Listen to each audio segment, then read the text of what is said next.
Bismillahirrahmanirrahim. Elhamdülillahi Rabbil alemin. Vessalatu vesselamu ala Rasulina Muhammedin ve ala alihi ve ashabihi ecma'in. Hormatly musulman dogonlar, bugünkü dersimizde köp kişinin halamayan ve korkyan zady barada gurrun ders. Hatta käbir kişiler bu barada gurrun etmekten korkýarlar. Yanına bu mesele açılsa yatlamaly şonu diýerler. Emma biz bu barada gurrun etsegem, gurrun etmesegem bu ýagdaý her birimiziň başymyza gelip duran zat, ol hem musulman dogunlar ölümdür. Köpümiz ölümden gorkýas. Şeýle bir gorkýas, ölümü ýatlama uslamyz ok. Emma Peygamberimiz Muhammed sallallahu aleyhi ve sellem bize bu barada näme diýär? Tirmizi'de, İbn Mace'de gelen hadisinde Peygamberimiz sallallahu aleyhi ve sellem "Eksiru zikra hazimil lezzat." Lezzetleri kesýän zady, ýagny ölümi köp ýatlaň diýär. Önsör musulman doganlar Peygamber sallallahu aleyhi ve sellem diňe bir ölüm ýatlaň diýen ok. Eksiru zikra köp ýatlaň diýip aýdýar. Ýöne ýatlamagam däl, Peygamber sallallahu aleyhi ve sellem bize köp ýatlap durmaklygy nesihat berýär. İbn Mace'de gelen hadisinde sahabeler Peygamberimiz sallallahu aleyhi ve sellem'den soraýarlar: "Fe eyyul mu'minine ekyes?"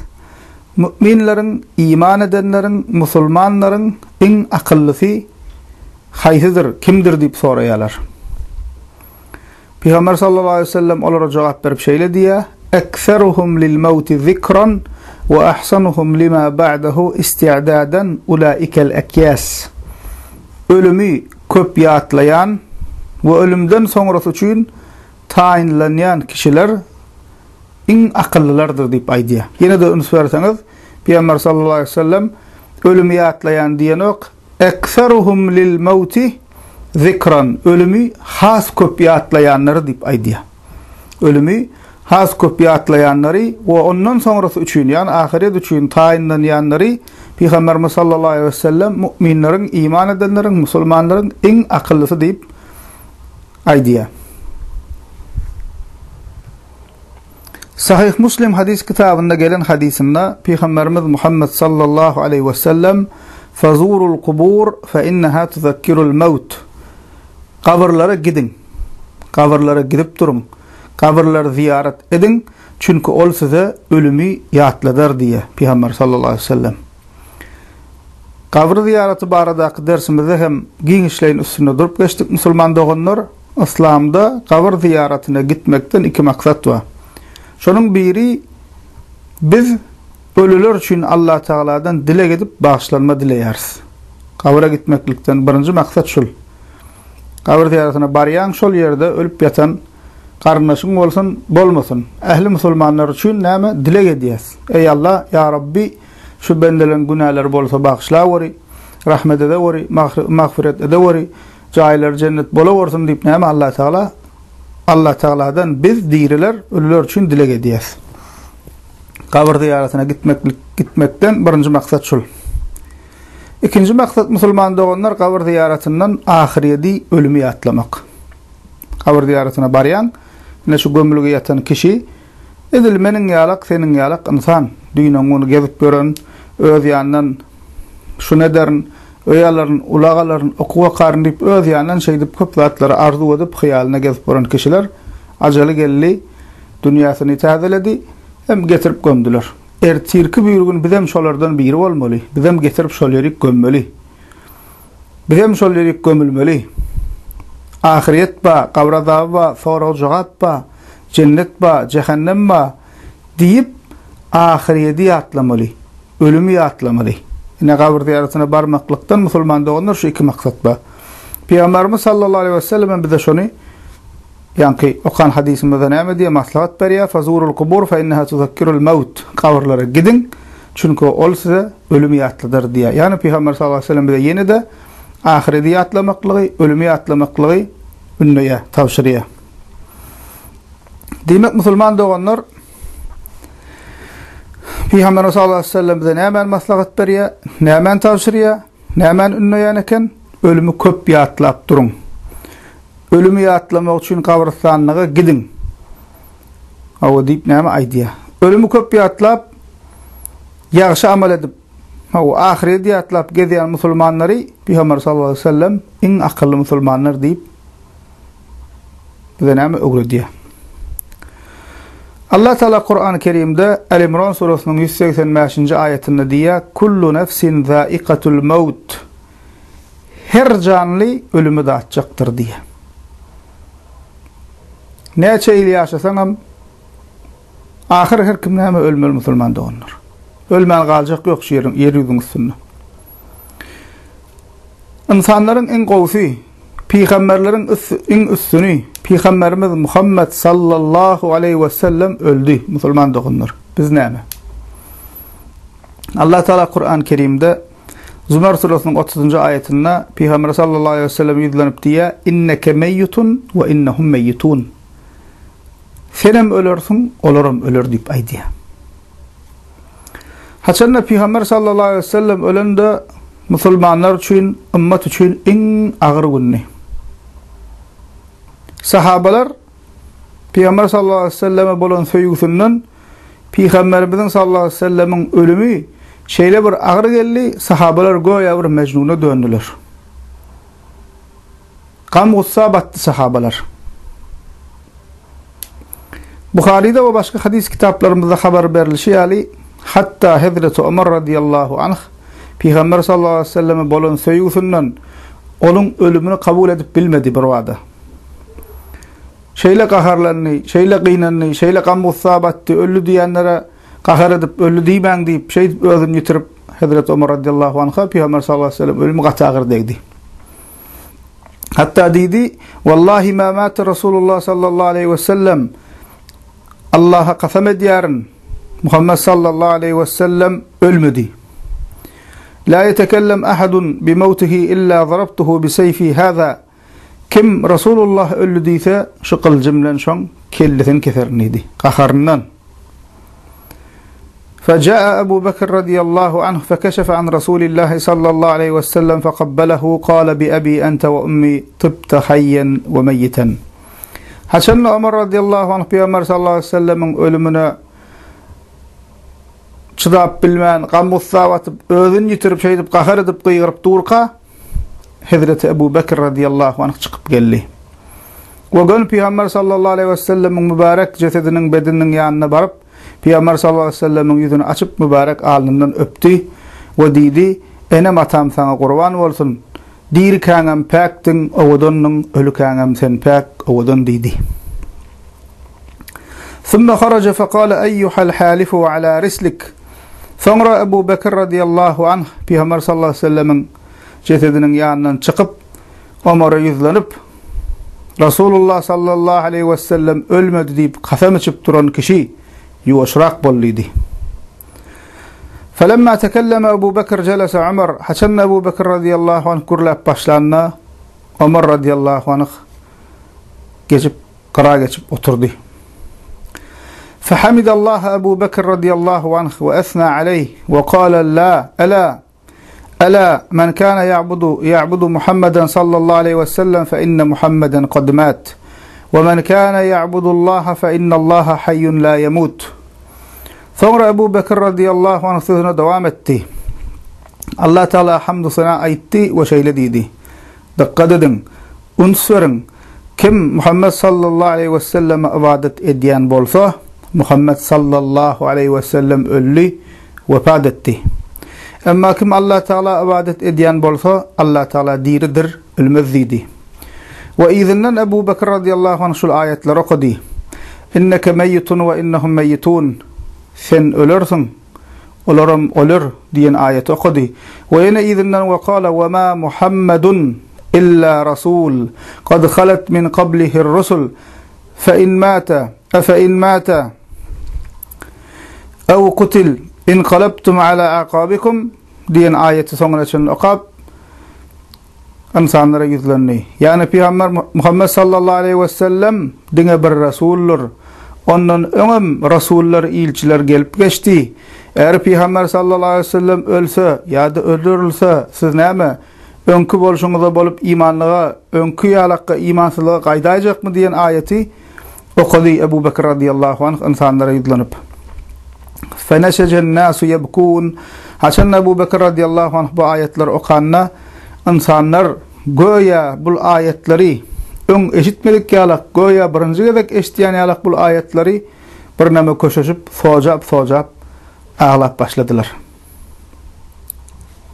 Ene musulmanlar Allah Teala'nın habibi sevgili Peygamberimiz sallallahu aleyhi ve sellem öldü. Dünyadan gaýtdy. Musulman dogunlar. Hemmemiz ölmeli musulman dogunlar. Şu ölüm diýilen zady hemmemiz daha daýmaly. Nirede bolsa musulman dogunlar ölüm geljekdir. Allah Teala Kur'an-ı Kerim'de diýär: "Eynema tekunu yudrikkumul maut. Welaw kuntum fi burujin mushayyada." Siz hatta berk makam galaların içinde bolsaňyz da, siz nirde bolsaňyz da ölüm size gelip yeter diýär Allah Teala.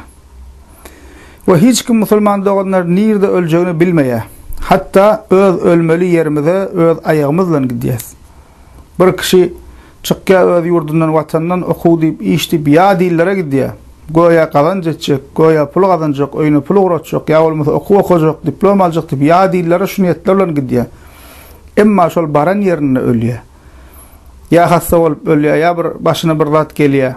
Ya uly helakçylyk bolýar, oşuňa benzeş. Her kim näme öz ölmeli yerine, ajalynyň ýazylan yerine öz aýagy bilen barýar. Hemmemiz şeýle. Allah Teala Kur'an-ı Kerim'de Luqman Suresi'nin 34. ayetinde aýdýar: "Ve-ma tedri nefsun bi ayyi ardin temut." Hiç kim nirde öljegini bilmez diýär. Ve biz musulman doganlar ölümü ýatlamasak da, halamasak da ajal hukman biziň ýakamyzdan tutýar. Biz ölümü ýatlamanymyz bilen, biz ölümün gurruny etmänimiz bilen ölüm bizden uzaklaşmaýar. Allah Teala Kur'an-ı Kerim'de Cuma Suresi'nin 8. ayetinde diýär: "Kul innel mawtellezî tefirrûne minhu fe innehu mulâqîkum, thumma turaddûne ilâ âlimul gaybi veş-şehâdeti feyunebbi'ukum bimâ kuntum ta'melûn." Ey Muhammed sallallahu aleyhi ve sellem aýt diýär. Sen olara aýt. Özünden kaçıp duran ölümüňiz hukman size gelip ýetjekdir diýär. Her kim uzak ömür ýaşasy gelýär. Hiç kim ölmek islemeýär. Hatta näme gurrunly etsen gurrunly etmäli şoň diýär. Şoň gurrunly etmegem halamaýar köp kişiler. Emma Allah Teala näme diýär? Özünden kaçıp duran ölümüňiz hukman size gelip ýetjekdir diýär. Sonra näme boljak? Sonra aşkar we gizlini bilýän, ýani Allah Teala gaýtarylyp bararsyňyz. Hemmemiz Allah Teala'dan geldik, Allah Teala hem gaýtarylyp baraýmaly. Ve size eden işleriniz haber verilecektir diye Allah Teala. Musulman oldunmy, iman etdiňmi, halal ýaşadyňmy, ibadetlerini berja etdiňmi, ya da iman etmän kafir bolup gezdiňmi, ya da iman etdim diýip munafyk bolup gezdiňmi? Şularyň hemmesiniň hasabyny bermeli. İnsanlara zulüm etdiňmi, haksızlyk etdiňmi, ogurlyk etdiňmi, gıybet etdiňmi? Hemmesini musulman doganlar gumdanesi ýalak bir iş edenem bolsaň, haýr edenem bolsak, sowap edenem bolsak, günah edenem hemmesini musulmanlygyna zerre ýalçyk, zerre. Şoňam näme hemmesini biz hasabyny bermeli musulman doganlar. Gelin musulman doganlar birlikde pikirleneliň. İnsanyň ýaşaýyşyna şeýle bir ser saralyn. Bir damja suwdan emele gelýäs.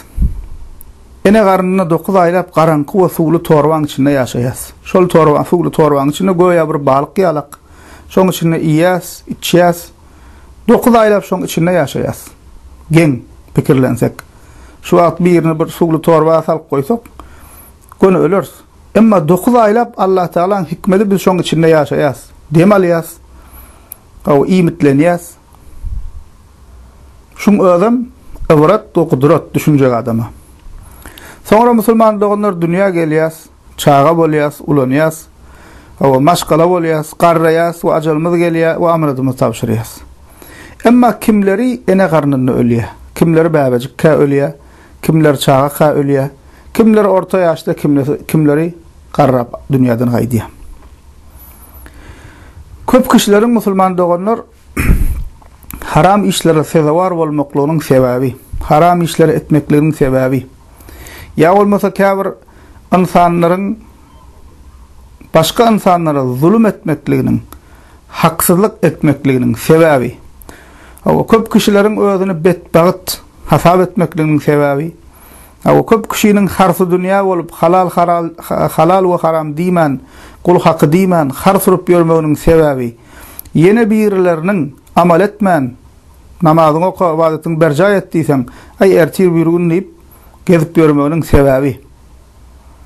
Köp kişilerin köp kişilerin wagtyny boş we peýdasyz geçirmeginiň sebebi musulman doganlar näme? Şuň ýeke sebebi we ölümi unutmagy.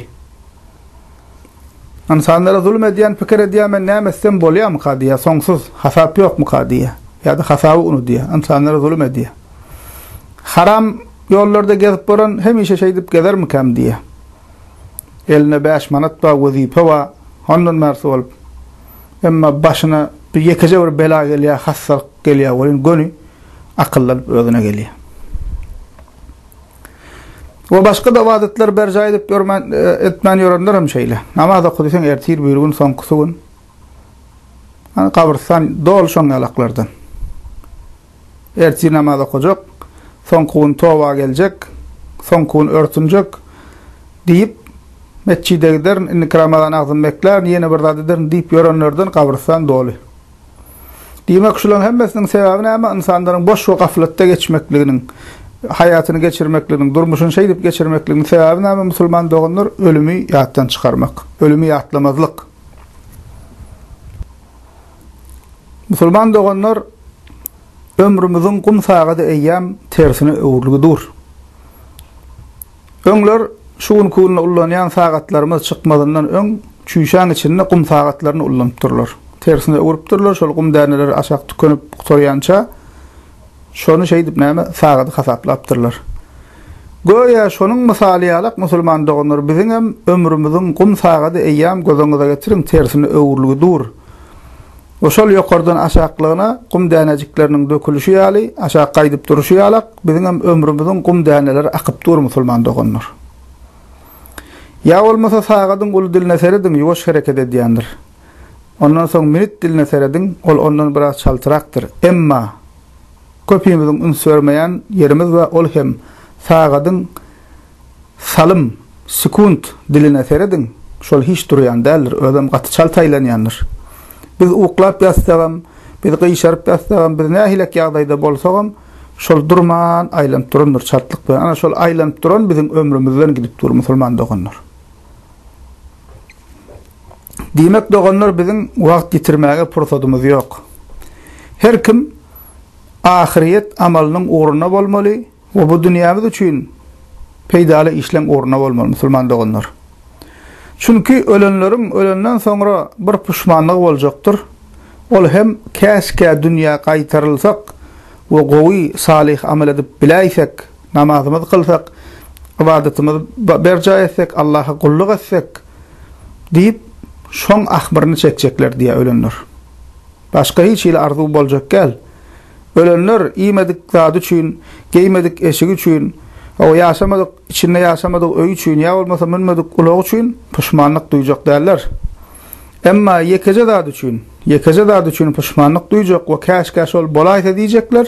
Ol hem musulman doganlar şu dünýä hayatyna durmuşda diýirke etmedik salih amallar üçin käşke diýir bolaýsak, käşke şu dünýä gaýtarylsak, Allaha kulluk etsek, ibadetimiz berja edäýsek diýip şey diýjekler diýe ahiretde.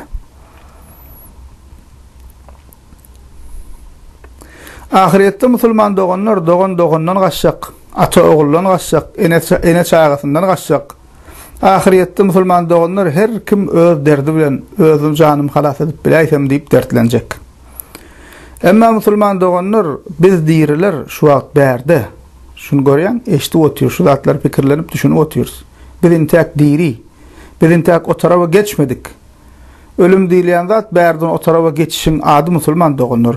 Ölmek bilen ýaşaýyş gutoranok, ýaşaýyş dowam edýär, ýöne o dünýäde dowam edýär. Ölüm şol bärden aňyryk geçýän gapymyzyň ady, şoňa ölüm diýil. Indi biz diýirler musulmanlar onlar biz şu wagt bärde Allah Taala takdir edip sana da şu sözleri dinlemeklik, şu sözleri eşitmeklik Allah Taala müyesser eden bolsa, bul hem sana Allah Taala'nın takdiri bilen bolup oturan zat sen üçin bir fırsat. Hususan şu mübarek Ramazan ayda. Diýmek elimizde fursatymyz bar musulman doganlar. Ertir şol ahmar çekenlerden biri bolmajak bolsak musulman doganlar. Häzirden ýaxşy amallaň uğruna bolalım. Ya da başımıza bir belan gelmene garaşmalıyın. Köp kişi bar şu gününe Allah yoluna gel, halal yaşa, namaz oku, adamlara yamanlık etme, halal işlem uğruna bolluysan, her hilek bahanalarla kaçıyalar. Mungdurlu bahana tapyalar. Emma şol adamın başına bir bela geliyor olin, derrev Allah yoluna yıkılıyor. Kutulsam olya diye hassa olsa. Haramlıqdan taşlaya, içkisinden taşlaya, başka zadından taşlaya. Musulman doğunlar, başımıza bir belan gelmegine garaşmalıyın. Allah Teala el ayak sağlık beren bolsa, aň düşünjäň şu zatlary bir-birinden dinläp, gowyny erbet saýgaryp bilýän bolsaň, hakka geleliň musulman dogunlar. Allah ýoluna geleliň. Arasda durmuşa geleliň. Halal durmuşa geleliň musulman dogunlar. Türk günü bilen şol ahmar çekenlerden bolaýmalyň. Ölüm gelende musulman dogunlar can alıcı perişte gelýär. Dünyada salih amal bilen yaşanlar, gowy ölüm bilen, yeňil ölüm bilen amaladan tapşyrýarlar.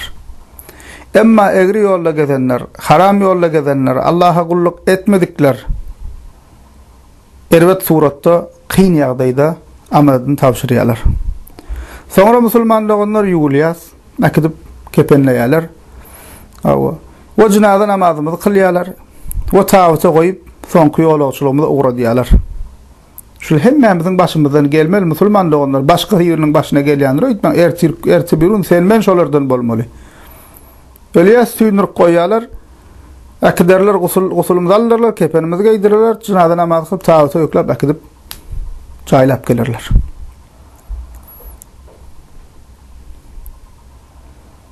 Soňra musulman doganlar ol garanky çukura bir jaýlaýarlar. Biri ýeke goýup gaýdýarlar. Mal, mülk, pul hemme şu taýda galýar.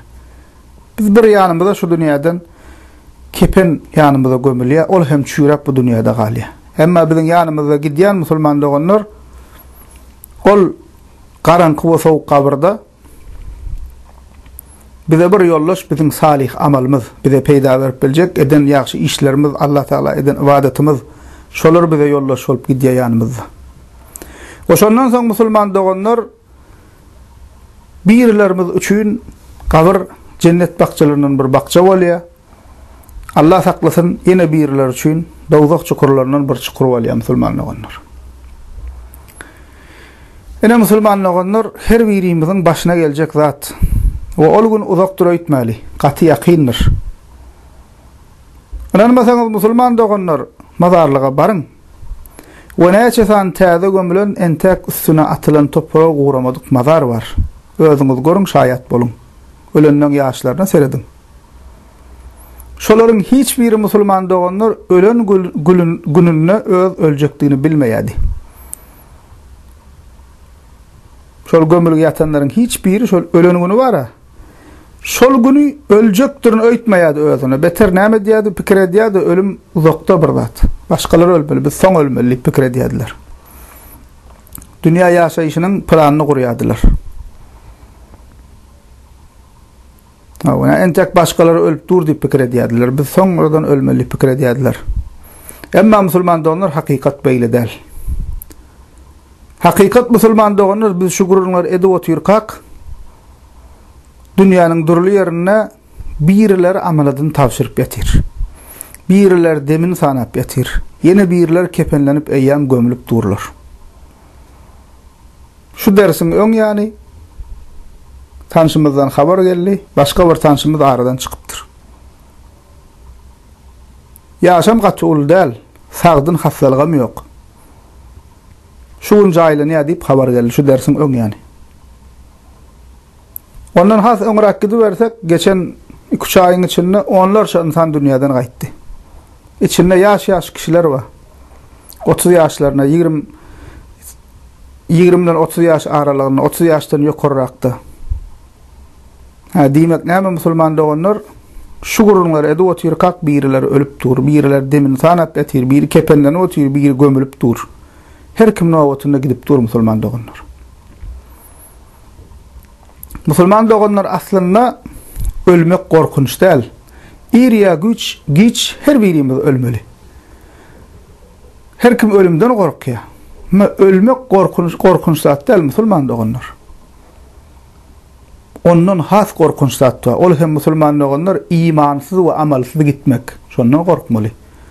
Ölüme yan dedik, ölüm yaşayışın sonu değil. Bu dünyadan o dünya geçişin adı ölüm. Ölmekten yaşayış kurtarmaya, asıl yaşayış ölümden son başlaya.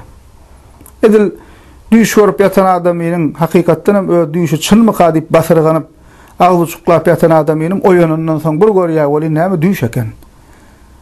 Bu dünya hayatı hem ahiretin yanında musulmanlar onlar edil düş yalak. Asıl yaşayış ölümden son başlaya. Şunun için musulman da onlar ölüm korkunç değil, ölümden korkmalı değil, imansız ve amalsız gitmekten musulman da onlar korkmalı. Hava ölümden son, ölümümüzden son cenazamız kılıp arkamızdan dile edip gömüp kaydarlar. Emma belki sen yedinden biri sadaka da verip sevabından bağışlar, ayet tevirim eder. Emma unutmalı değil musulman da onlar biz özümüz yerin üstündeki dirikak musulman olup Allah Teala'nın dini bilen Peygamber sallallahu aleyhi ve sellem'in gorkuzunu bilen yaşamadık bolsak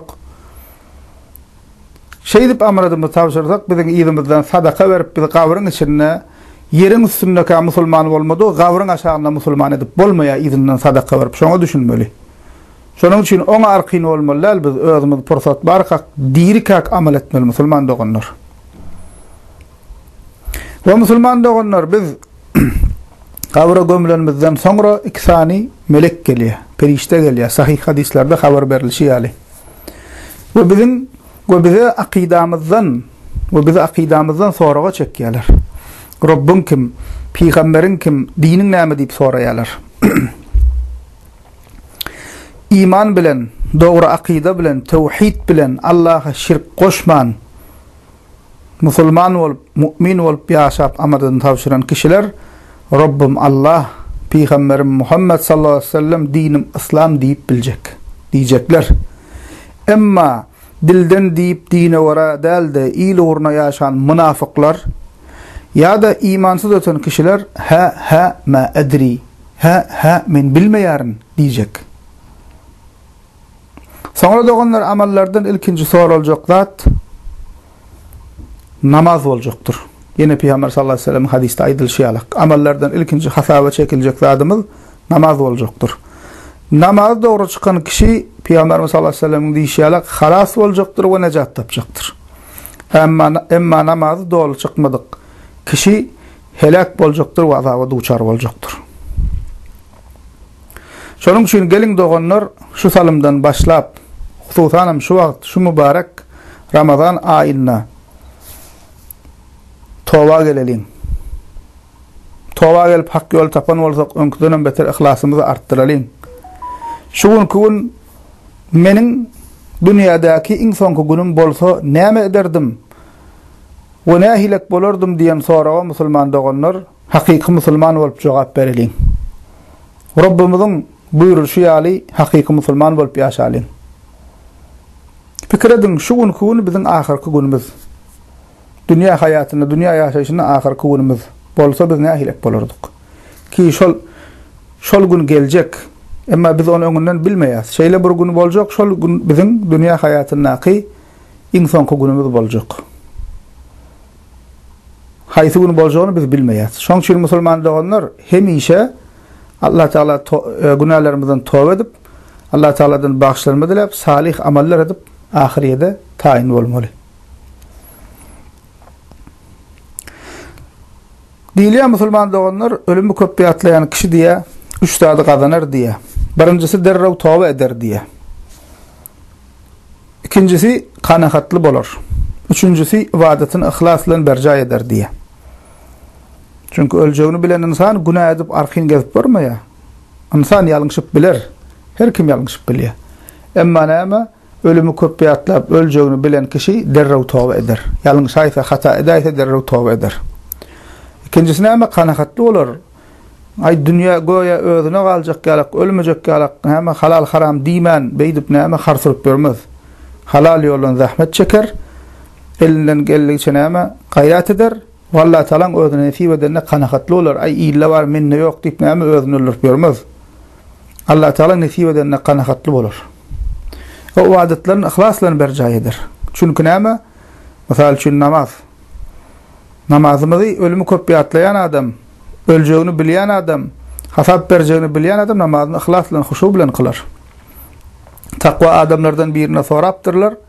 Sen namazyny kılanda näme hilek kılýan, näde huşulu bolup bilýän diýip sorapdyrlar. Ol aýdypdyr, namaza duramda sagymda cenneti, çepimde cehennemi, depemde janaljy periştan, ayağımın aşağına sırat köprüsünü gözüme getirýän şey diýip namaz kılýan diýipdir. Sen näçe ýyl beýdip namaz kılıp ýörsiň diýse 40 ýyl diýip aýtdy diýe. Görýän musulman doganlar ölümi ýatlamaklaryň peýdasy. Her namazymyzy soňky namazymyzy ýaly gydyp kılmaly ki bir gün geljek bir namaz biziň soňky namazymyz boljak. Bunda şek ýok. Bir gün geljek biz bir namaz kılarys, şondan soň biz ölmeli. Şol biziň ahyrky namazymyz boljak. Haýsy namazyny bilemizok biz. Haýsy namazymyzyny bilemizok. Şoň üçin her namazymyzy ahyrky namazymyzy ýaly gydyp näme ihlas bilen berjay etmeli. Başga ibadetlerimiz şeýle. Demek ölümü köpüye atlayan adam üstadi kazanar diýdik, derrew tawba eder, kanakatly bolar, ibadetyny ihlas bilen berjay eder. Ölümü diýe azy atlayan kişi 3 saat ýitirer diýe. 3 saatdan mahrum bolar, tawbasyny ertäge goýar. Haram işe diýe ibadetlerini berjay edinok, gel dogan tawba gelsen ay ertir buýrugun soň gollukdan gelem soň ol bul şeýdi bahana tapar. Bir hijab gelip bör, ýarym ýalaňyş gelip bör, ay musulman dogan örtünmeli şeyle bolmaly, musulman ayal beýdip ýarym açyk kesip görmeliler. Ay taýinnäl bir zat diýip näme ertäge goýar. Birincisi näme tawbasyny ertäge goýar. Eline karazy bolmaz, kanakatly bolmaz. Ol adamlaryň eline baý adamlaryň eline keserip näme üçin mende ýok, onda bar mende ýok diýip şeýdip özüne eziyet berip, harsy dünýä bolup, ne elinekiň kadryny biler, ne başgasynyň elinekiň gazanyp biler şeýdip näme eline karazy bolmaz. Üçüncüsü näme? Ibadetyny ýaltaryk bilen eder diýe. Ýa namazda huşulu bolmalysan, goýa başga bir etmeli ýalak, bul etmeli däl ýalak diýip düşünür. Ay ertir buýrugun soň bar ýaka namaz okuyan, Kur'an ayetlerini okuyan manysyny bilen ay öwrenirse bar ýaka. Haçan bar ýaka ölüm gelip dur, ajal gelip dur. Näme diýmek? Ölümi aziyatlayan kişi şu 3 saatdan mahrum boljak, şu 3 saat ýitirjek. Tawbasyny ertäge goýar, eline karazy bolmaz, ibadetyny niýe ýaltalyk bilen eder diýe. Ve in möhüm zat musulman doganlar, köp musulman kişilere, musulmanlara soraw bersen, dogry jogap bermeýärler. Ol hem musulman doganlar Allah Taala bizi näme üçin yaratdy? Biziň ýaşap ýörmekligimizden maksat näme? Şuň jogaby her bir musulmanyň kulagyna ýanglanyp durmaly. Bunyň jogaby hem musulman doganlar Zariyat surasynyň 56-njy ayetinde Allah Taala Kur'an-ı Kerimde aýdýar: "Wa ma halaqtul jinna wal insa illa liya'budun." Men jinleri we insanlary diňe maňa ibadet etsinler diýip yaratdym diýe. Men jinleri we insanlary diňe maňa ibadet etsinler diýip yaratdym diýe. Demek biziň ýaşaýşymyzdan Allah Taalaň bizi yaradyp dünýäde bizi bar etmekliginden maksat Allah Taala şärik goşman, Allah'a kulluk etmek, Allah Taala bendelik etmek, Allah'a ibadet etmek. Allah Taala ýalbarmak, Allah ýoluna ýykylmak. Biziň ýaşaýşymyzyň maksady şol.